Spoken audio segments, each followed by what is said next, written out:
里島。100円でうな重作って。赤セロリ。今回使うのは、ナス。ナス？ナスを剥いていきます。剥けました。ギコギコしません。スー。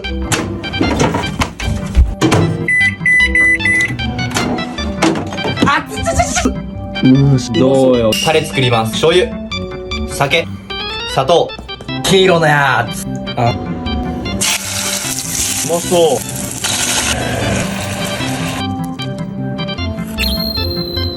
里島特製、ナスで作った100円うな重。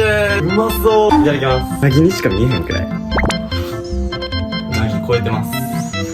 よせやい。